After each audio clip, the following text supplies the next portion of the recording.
Absolutely.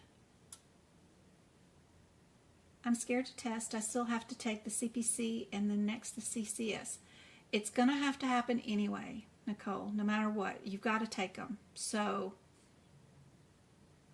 don't let it be some scary thing in front of you. It's going to happen. So it's a learning adventure, right? It's a new thing to do. Look at it as more of a positive. Tell your brain you're excited to do it, that you can't wait to do it. Make it a positive instead of it being something scary that you're facing, right?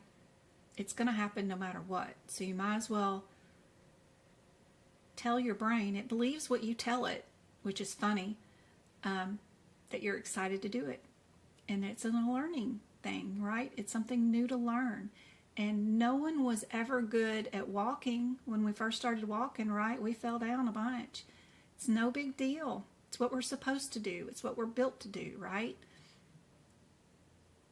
So, same thing. CPC exam.